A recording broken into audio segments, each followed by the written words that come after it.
Hi everyone, hope you're doing well from wherever you're watching this channel, depending on your time zone. Now, after Gadoni Wamshomba reaching out to her constituency to ask about the 2023 financial bill in what was referred as public participation, we saw William Samoei Ruto coming out angrily to lecture members of parliament and try to silence them. But for her, she never went silent. Other members of parliament has been silent. That means the Kwanza MPs cannot speak their mind freely, take note from their own area of representative up to now. But yesterday we have seen the second member of parliament from Kenya Kwanza, a 40 Kenya member of parliament, coming out to express the views of Kenyans about the 2023 financial bill. So yesterday there was a homecoming for the Kapichai member of parliament, Majimbo Kalasinga. And in that homecoming, Majimbo Kalasinga used that opportunity to ask a very simple question. It was very simple. For those who are gathering, he asked, how many of you want me to go and vote against the 2023 financial bill? If you want me to go and vote against it, lift your hand and make some noise. The response was there. And he asked the second question. How many of you would want me to go and vote in support of that financial bill? Lift your hand. The answer was tawe. Simple. Rekebishe. Mimi nikienda bunge, nipike no. Piga mkono juu. Piga nduru wale wanasema mimi nenda nipike no. Wale wanakubali. Haya mikono chini. Pili, wale wanasema mimi niende bunge, nikubali hiyo ushuru. Beba mkono juu.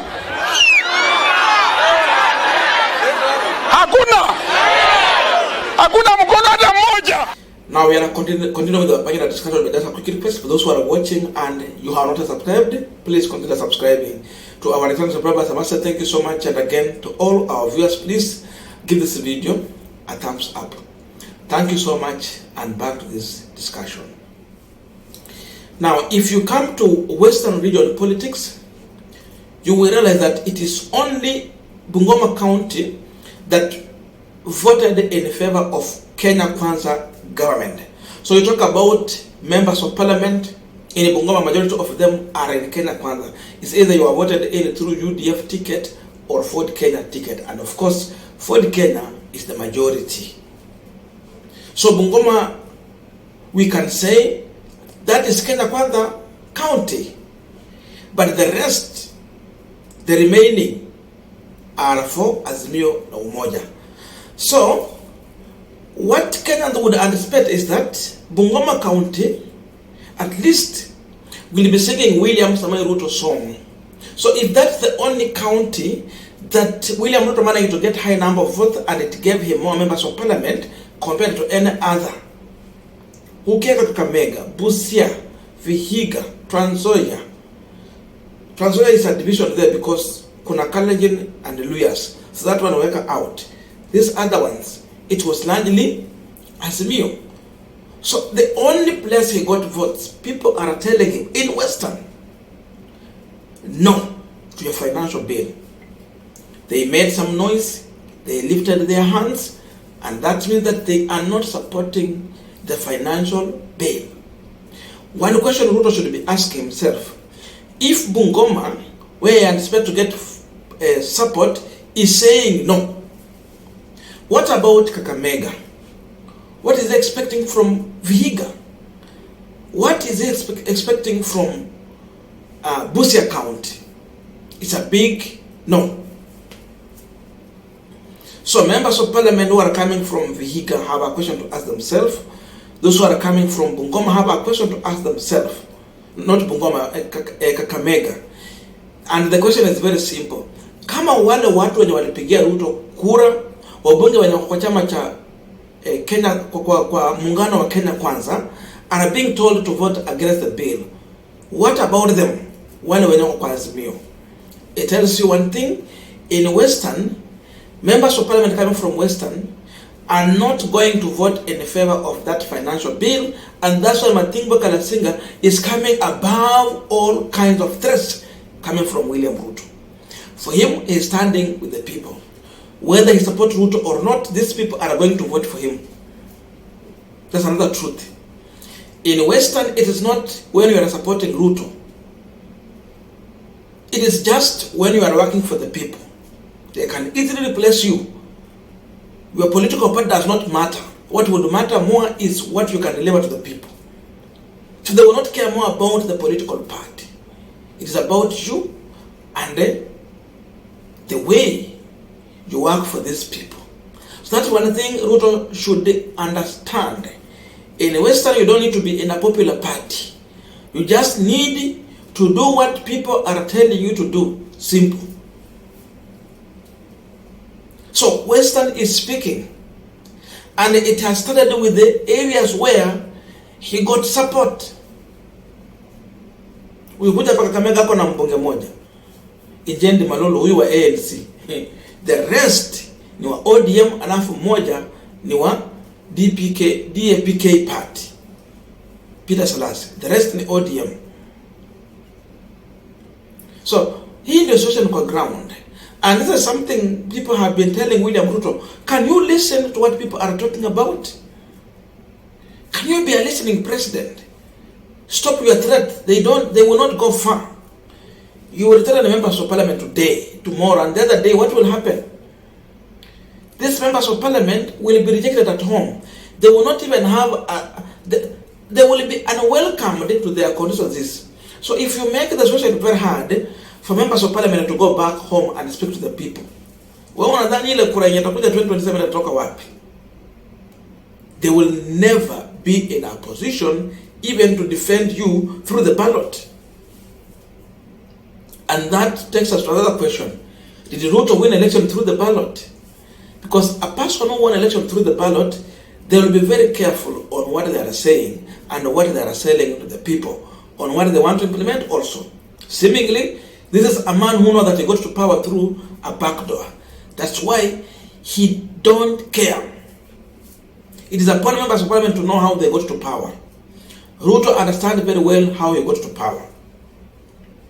He used money to try and buy people, and having some level of support here and there, he was able to rig himself because of the Chebukati factor, the West factor, and other factors within Azimio, which was silently supporting him when Uhuru was really not aware. Those factors might not be there in the next election. Those factors will not be there in this period of 5 years. Hatred has started, and the man has refused to listen. What we are seeing in Bungoma is hatred. If you give these people another chance to vote, they will vote the same way they want their members of parliament to vote on that bill. Ukiwapea nafasi ingine wapigie Ruto kura, vile wanasema tuko hiyo bill, hivyo ndio matokeo itakuwa. So Majimbo Kalasinga is the second person to speak about it. Many are going to come and start speaking about this, because then what you have to consider is what your people are saying vis-a-vis what Ruto is saying.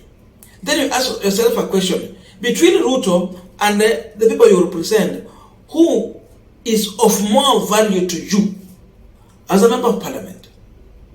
That very informed decision is so much important.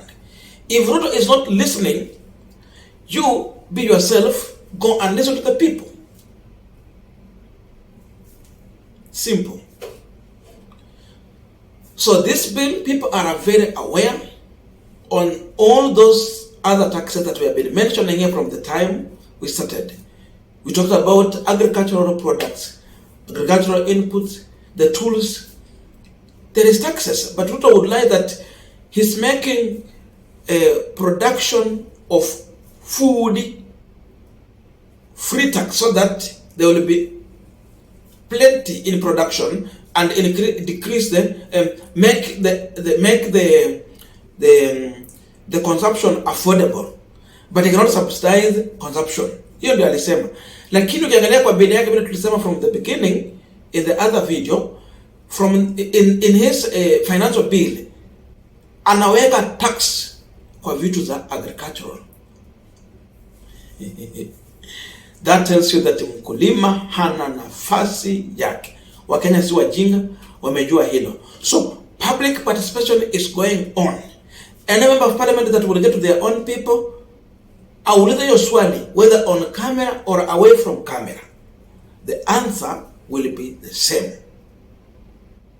No wonder they don't want members of parliament to go live and speak to the people on the issue of financial bill.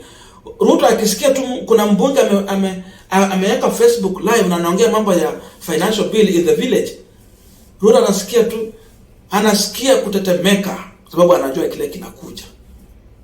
He would not want the information to come out.